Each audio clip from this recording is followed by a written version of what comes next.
देश में 3.5% ब्राह्मणों का कब्जा है। जुडिशरी, मीडिया, पार्लियामेंट, एडमिनिस्ट्रेशन पर ब्राह्मणों का पूरी तरह से कब्जा हो चुका है। और ये कब्जा उन्होंने किस तरह से बरकरार रखा है, ये कब्जा जो उन्होंने बरकरार रखा है वो कब्जा मनी माफिया, मीडिया और अभी इलेक्ट्रॉनिक वोटिंग मशीन के माध्यम से ये कब्जा बरकरार रखा है।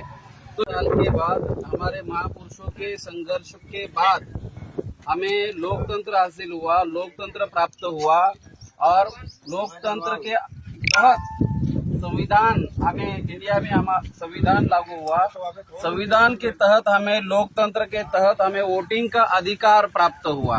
हमारे महापुरुषों के संघर्ष के बाद ये जो अधिकार मिला है ये लड़ झगड़ कर मिला है। हक और अधिकार जो है हमारे महापुरुषों के 108 साल के संघर्ष के बाद हमें ये अधिकार मिला है और उसके तहत भारत में लोकतंत्र चालू है, लोकतंत्र लागू है, संविधान लागू है। लेकिन ब्राह्मणों का इस देश में 3.5% ब्राह्मणों का कब्जा है। जुडिशरी, मीडिया, पार्लियामेंट, एडमिनिस्ट्रेशन पर ब्राह्मणों का पूरी तरह से कब्जा हो चुका है। और ये कब्जा उन्होंने किस तरह से बरकरार रखा है, ये कब्जा जो उन्होंने बरकरार रखा है वो कब्जा मनी माफिया, मीडिया और अभी इलेक्ट्रॉनिक वोटिंग मशीन के माध्यम से ये कब्जा बरकरार रखा है।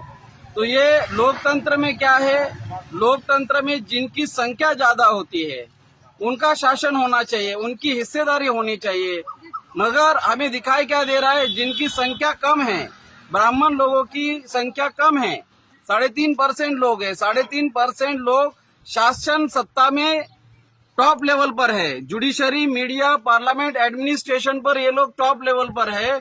और जो शासन सत्ता में होने की वजह से जो लोग उद्योगपति लोग हैं, उद्योगपति लोग क्या करते हैं, जो पार्टियां हैं भारत में, ये पार्टियों को वो लोग क्या करते हैं, धन के बल पर वो लोग उनको चंदा देते हैं, चुनकर लाते हैं। और चुनकर लाने के बाद क्या होता है, जो धनवान लोग हैं, उद्योगपति लोग हैं, उनके फेवर में जो पार्टियां जिन्होंने चंदा लिया वो उनके फेवर में काम करते हैं। लेकिन क्या होना चाहिए था, जो लोकतंत्र में क्या होना चाहिए था, जो लोग हैं लोगों के फेवर में, लोगों के लिए, लोगों के इंटरेस्ट में काम होना चाहिए। जो लोग लोकतांत्रिक जो संस्थाएं हैं, भारत की जो लोकतांत्रिक संस्थाएं हैं, लोकतांत्रिक संस्थाएं मतलब जो प्राइम मिनिस्टर से लेके, चीफ मिनिस्टर से लेके, राष्ट्रपति से लेके एमपी एमएलए, ये लोग शपथ लेते हैं, संविधान की शपथ लेते हैं। संविधान की शपथ क्या लेते हैं, लोगों की रक्षा करेंगे, संविधान की रक्षा करेंगे। मगर आज हमें क्या दिखाई दे रहा है, महंगाई चरम सीमा पर है, बेरोजगारी चरम सीमा पर है, हमारे लोगों के ऊपर अन्याय अत्याचार चरम सीमा पर है। मगर जो शासन में बैठे हुए लोग हैं वो लोग केवल ब्राह्मण के इंटरेस्ट में काम कर रहे हैं। शासन सत्ता में बैठे हुए जो लोग हैं वो अल्पसंख्यक है। कांशीराम साहब बोलते थे कि वोट हमारा, राज तुम्हारा नहीं चलेगा। वोट हमारा मतलब किसका वोट है, SC, ST, OBC माइनॉरिटीज के जो लोग हैं, ये संख्या में ज्यादा लोग हैं, बहुसंख्यक लोग हैं। और आज क्या हो रहा है, अल्पसंख्यक लोगों का बहुसंख्यक लोगों पर राज हो रहा है, राज चल रहा है। और ये राज किस तरह से कायम है, मनी माफिया, मीडिया एंड आज अभी वो इलेक्ट्रॉनिक वोटिंग मशीन के माध्यम से।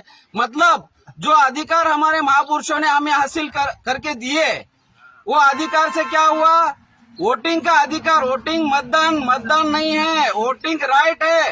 राइट के वजह से क्या कर सकते हैं हम लोग, राइट के वजह से राजा चुनने का अधिकार है, राजा चुनने का अधिकार है, राजा बनने का अधिकार है। दबे कुचले लोग जो 2000 साल से ब्राह्मणी व्यवस्था के वजह से जो लोग दबे कुचले लोग हैं, दबे कुचले लोगों में से राजा बनना है और लोगों के लिए काम, लोगों के इंटरेस्ट में काम करना है।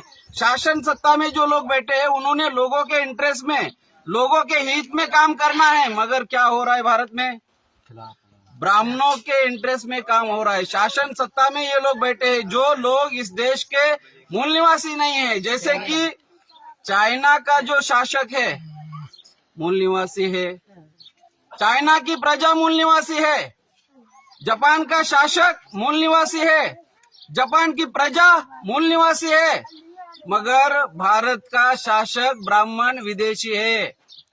हमारे लोगों को जब तक ये बात समझ में नहीं आएगी, भारत का शासक 3% है, अल्पसंख्यक है। 2000 साल पहले भी वो अल्पसंख्यक था, आज भी वो अल्पसंख्यक है।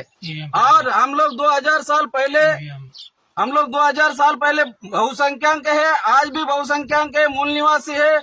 और मूल निवासी लोगों के ऊपर अल्पसंख्यक विदेशी शासन कर रहा है। उसमें सबसे बड़ा रोल जो मनुस्मृति, आज तक जो मनुस्मृति उन्होंने अप्लाई किया, आज की मनुस्मृति ईवीएम है। इस बात को हमारे लोगों को समझना होगा। आज की जो मनुस्मृति है वो ईवीएम है, और ईवीएम के चलते हमारा कल्याण होने वाला नहीं है। सही बात है, सही बात। हमारे जो पीड़ित लोग हैं, जो दबे कुचले लोग हैं, बहुजन समाज के जो लोग हैं, उनका कल्याण होने वाला नहीं है। इसलिए मेश्राम साहब ने यह ऐलान किया है, आने वाले 2024 में हम लोग 15 लाख लोगों को, एससी के 15 लाख, एसटी के 15 लाख, ओबीसी के 15 लाख, माइनॉरिटी के 15 लाख, महिला 15 लाख, आने वाले समय में अगर चुनाव आयोग इसमें अगर सुधार नहीं करता है तो हम लोग आने वाले समय में 15 लाख लोगों को तैयार करेंगे ईवीएम फोड़ने के लिए, ईवीएम तोड़ने के लिए, क्योंकि आज की मनुस्मृति ईवीएम है। तो आज के इस मौके पर मैं इतनी बात कहना चाहूंगा। धन्यवाद।